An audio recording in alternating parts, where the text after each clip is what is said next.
A lot of extras, a lot of people. Getting stuck in the lucite box was a short day? No. That was a long day. Talk about glass box.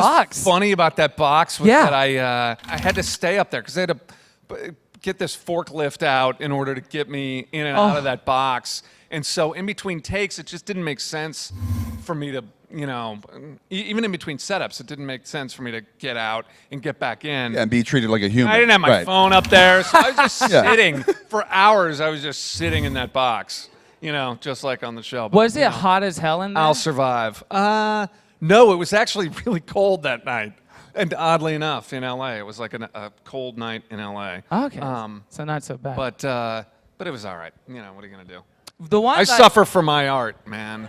Yeah, I think Kirk Gleason is the definition of suffering for your art, the character. We're suffering for something. I even think about the parachute episode where you were wearing that huge-ass parachute. That had to be rough. That one stuck out, too, because that parachute was really heavy. Maybe all parachutes are heavy. I wouldn't know from experience. It's not heavy, you die. But yeah, no, that was an annoying episode. The hot dog suit was an annoying episode. That's right, hot dog suit. Yeah, I know. Oh boy. I always say that I metaphorically wore a hot dog suit for the entire run of the show.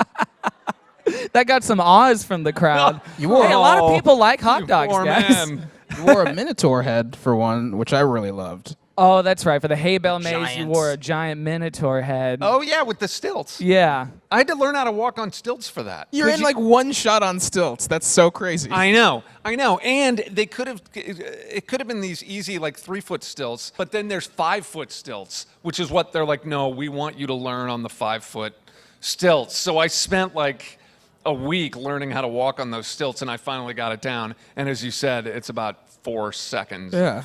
So would you be at home working on these stilts, or would they gave them to you? No, I'd come in and I'd have like a stilt guy who was it Wilt the That's stilt? amazing. Yeah. The unsung hero of Gilmore Girls was the stilt guy. Yeah. Right? Chamberlain. That helped out with that. Well, we talked to you recently about some of your favorite jobs, and who's a Fiddler on the Roof fan in the house? I love that's probably my favorite episode of Gilmore Girls of the entire run of the show. That is probably. 5:15 Jews and Chinese food. Yeah, because I love that episode. And I remember one of the things I remember most about that episode was I was really nervous about how to sing the song because I didn't know if I should try to sing it as well as I could, or if I should or how Kirk would sing it, like if I should send up the comedy. I don't know. I was in my head about it, and I went to the late great Ed Herman and I asked Ed, definitely deserves, and I remember pulling Ed aside and asking him like,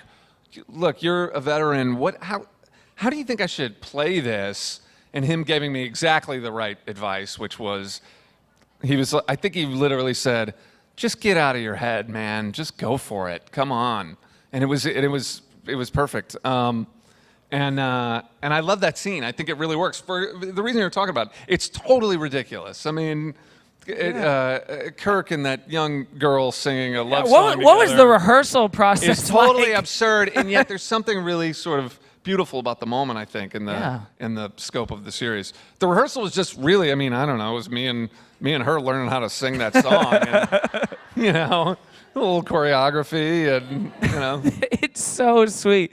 Oh, man. And it's like you guys taught each other a little something about showbiz that day, too. And she could really sing, so she was intimidating. Well, as could that you, young sir. girl. That was some damn fine singing. Wouldn't mind hearing more of that in the revival, maybe one day, hopefully. I'll do my best. Or maybe your new album will drop on Spotify.